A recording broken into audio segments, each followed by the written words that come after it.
नमस्कार। मैं डॉक्टर धर्मवीर गुर्जर, सहायक आचार्य भूगोल विभाग MSc कॉलेज भरतपुर। आज हम BA भाग प्रथम का राजस्थान का भूगोल विषय में भौतिक विभाजन का जो विभाजन है उसमें अरावली पर्वत क्षेत्र का अध्ययन करेंगे। जैसा कि पहले की क्लास में हमने राजस्थान का पश्चिमी मरुस्थल का अध्ययन किया है, आज हम अरावली पर्वत श्रेणी का अध्ययन करेंगे। राजस्थान में जो अरावली है वह बहुत ही यूँ कहें कि एक तरीके से राजस्थान की चाहे अर्थव्यवस्था हो, चाहे शान शौकत हो, या चाहे राजस्थान की किसी भी तरीके से किसी भी क्षेत्र में रीढ़ की हड्डी के रूप में जानी जाती है। क्योंकि राजस्थान में ये जो अरावली है ये प्राचीन वलित पर्वतों के रूप में जानी जाती है, जो कि बहुत प्राचीन प्री कैम्ब्रियन कल्प के इनकी उत्पत्ति हुई मानी जाती है। और ये अवशिष्ट रेजिडुअल माउंटेन्स के रूप में भी जाने जाते हैं, गोंडवाना लैंड के अवशेष के रूप में भी जाने जाते हैं। राजस्थान में पर्वतमाला दक्षिण पश्चिमी से उत्तर पूर्व की ओर, यानी कि गुजरात की जो खेड़ ब्रह्मा जो जगह है पालनपुर ज़िले में, वहाँ से लेकर राजस्थान के होते हुए हरियाणा होते हुए ये दिल्ली के रायलसीमा पहाड़ियाँ जहाँ राष्ट्रपति भवन बना हुआ है तक ये जाती है। इस प्रकार ये कुल जो इसकी जो लंबाई है वह है 692 किलोमीटर। कितनी? 692 किलोमीटर, जिसमें से 550 किलोमीटर यानी कि 80% राजस्थान में है। टोटल कितनी थी? 692। और राजस्थान में कितनी बह रही है ये, मतलब फैली हुई है? 550, लगभग 80%। छोटी छोटी श्रृंखलाओं के रूप में ये फैली हुई है। जैसे जैसे ये दक्षिण से उत्तर की ओर जाती है इसकी ऊंचाई कम होती चली जाती है और छोटी छोटी श्रृंखलाओं के रूप में ये अरावली पर्वत श्रेणियाँ फैली हुई हैं। और इसकी औसत जब ऊंचाई की बात करते हैं तो 930 मीटर इसकी औसत ऊंचाई मानी जाती रही है। और सबसे ऊंची चोटी इसकी गुरु शिखर 1722 मीटर। राज्य की लगभग इसमें 10% जनसंख्या निवास करती है। जनजातियों की दृष्टि से ये क्षेत्र बाहुल्य क्षेत्र माना जाता रहा है। अब ये किन किन जिलों में फैली हुई है? जैसे मान लो सिरोही है, उदयपुर है, राजसमंद है, यानी कि ये जो संभाग है यहाँ पे अरावली की जो ऊंचाई है वह अधिक है और घने जंगलों से आच्छादित क्षेत्र है। फिर अजमेर, जयपुर, दौसा, अलवर, यहाँ जो अरावली है वह विखंडित रूप में है, कम श्रृंखलाबद्ध है। दक्षिणी जिले जैसे सिरोही, उदयपुर और राजसमंद की दृष्टि से, और ऊंचाई भी इसकी धीरे धीरे कम होती चली जाती है। बात जब हम करते हैं कि राजस्थान को ये एक तरीके से चाप आकृति में दो विभागों में बांट देती है, यानी कि पूर्वी राजस्थान और पश्चिमी राजस्थान। तो इसको हम अरावली से, और अरावली को जो वाटरशेड लाइन है वो भी अरावली की श्रृंखला से ही पहचाने या ली जाती है। इसके जैसे मुख्य रूप से 3 भागों में इसको विभक्त किया है। सबसे पहले उत्तरी पूर्वी अरावली प्रदेश, उत्तरी पूर्वी, यानी कि ये जो अलवर, जयपुर, दौसा, सीकर, झुंझुनू और नागौर जिलों में जो कि छितराई हुई है या दूर दूर तक फैली हुई है टुकड़ों में, है ना, इसके जैसे मान लो शेखावाटी पहाड़ियाँ हैं, तोरावाटी पहाड़ियाँ हैं, जयपुर के ये अलवर की पहाड़ियाँ हैं। इनमें जैसे क्वार्टजाइट और फाइलाइट सेलों से बनी हुई होती हैं ये। तो इस प्रदेश यानी कि उत्तरी पूर्वी जो अरावली है, इस प्रदेश की सबसे ऊंची जो चोटी है वो है रघुनाथगढ़। रघुनाथगढ़ 1055 मीटर, जो कि सीकर जिले में स्थित है। दूसरे नंबर पे जब हम इसको देखते हैं कि खो जयपुर, पहली रघुनाथगढ़ सीकर, फिर खो जयपुर 920, बहराच अलवर, बारवाड़ा जयपुर, बवाई झुंझुनू, बिलाली अलवर, है ना, सरिस्का, भानगढ़, अजबगढ़, नाहरगढ़, जयगढ़ इत्यादि। इसका जो ये क्षेत्र है, इसके बाद में मध्य अरावली प्रदेश आता है, जिसमें अजमेर, कुछ भाग पाली और राजसमंद का, भीलवाड़ा का, है ना, इस तरीके से ये क्षेत्र थोड़ा प्राय उत्तर पश्चिम क्षेत्र की तुलना में ऊंचा है।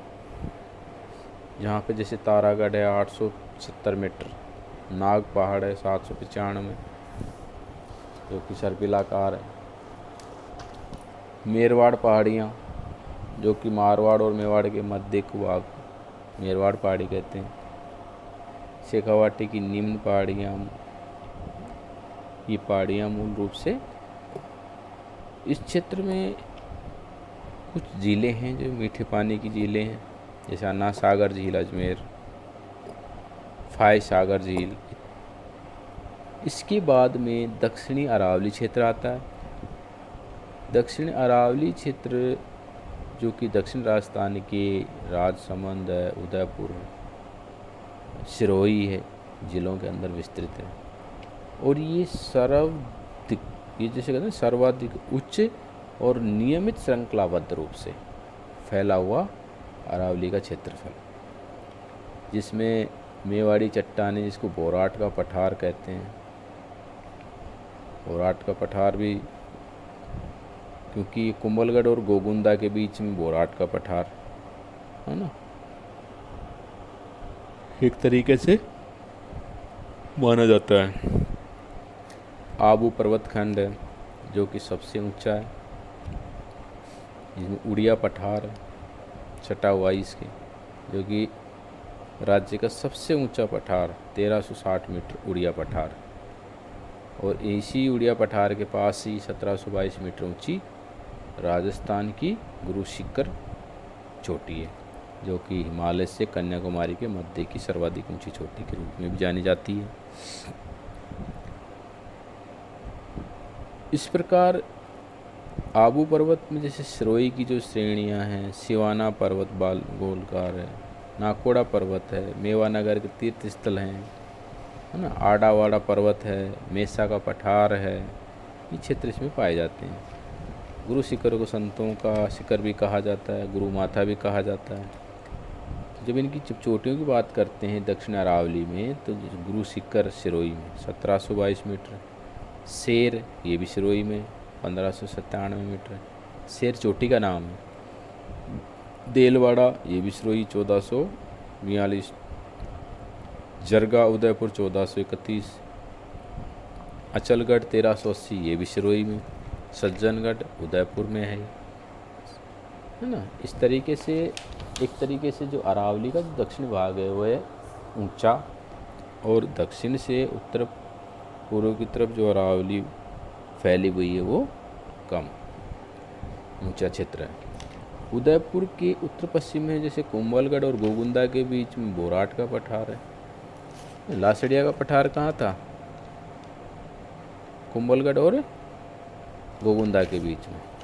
उड़िया पठार कहाँ था? सिरोही में। ठीक है। बोराट का पठार कहाँ है? इसके गोगुंदा दक्षिणी भाग में। और साथ ही जो अरावली के मध्य भाग से जो हिस्से हैं आने की जो आवागमन के साधनों की, उनको वहाँ नाल बोलते हैं, जिसको जोग्राफी की भाषा में दर्रे और राजस्थान की स्थानीय भाषा की दृष्टि से इसको नाल बोलते हैं। जैसे मान लो सोमेश्वर की नाल, हाथीगुड़ा की नाल, और स्वरूप घाट, देसूरी की नाल, दिवेर या हल्दी घाटी की नाल इत्यादि। अब हमारे सामने बात आती है कि अरावली का राजस्थान में महत्व क्या है।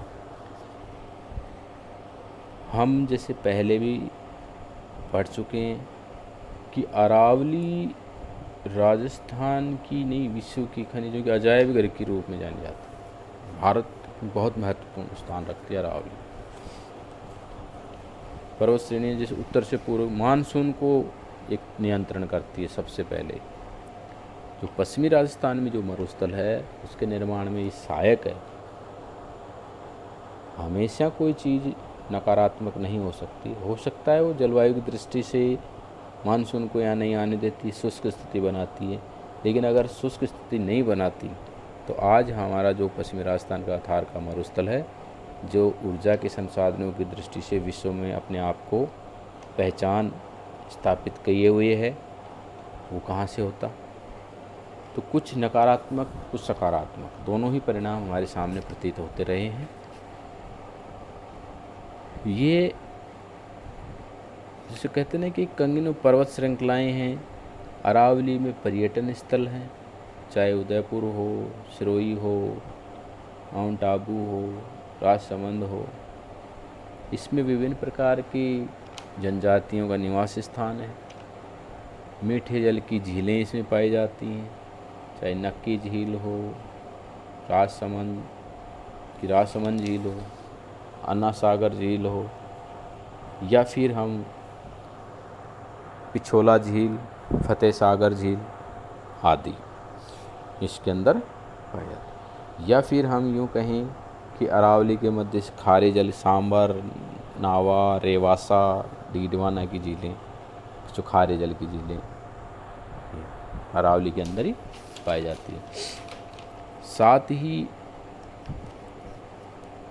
जैव विविधता की दृष्टि से अरावली विभिन्न प्रकार के अभ्यारण्य, सज्जनगढ़ अभ्यारण्य हो, कुंभलगढ़ अभ्यारण्य हो, विभिन्न प्रकार के अभ्यारण्य। मृदा संरक्षण की दृष्टि से, खनिजों की दृष्टि से, चाहे लौह अयस्क हो, चांदी या तांबा अयस्क हो, तांबा खेतड़ी, जस्ता या जिंक जिसको बोलते हैं उदयपुर, लौह अयस्क हो दरीबा, रायलसीमा, या फिर धात्विक या अधात्विक खनिज। जिसे बात करते हैं जैसे उदयपुर की जावरिक खाने, राजपुरा दरीबा की भीलवाड़ा के अंगूचा की खाने, मांड शीशा जस्ता की खाने, है ना, लोहा मोरिजा वाला, नाथराय की पाल, बेरिलियम, गोगुंदा इत्यादि इसमें खनिजों का एक तरीके से अजायब भंडार की दृष्टि से। इस प्रकार अरावली खनिजों के अजायब घर के साथ साथ ही राजस्थान की एक पहचान है।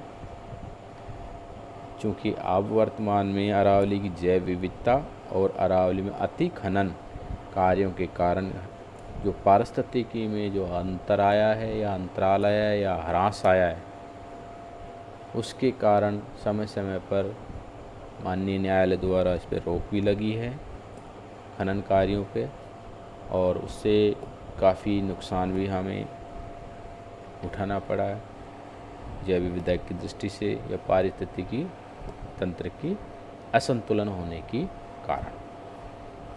नमस्कार।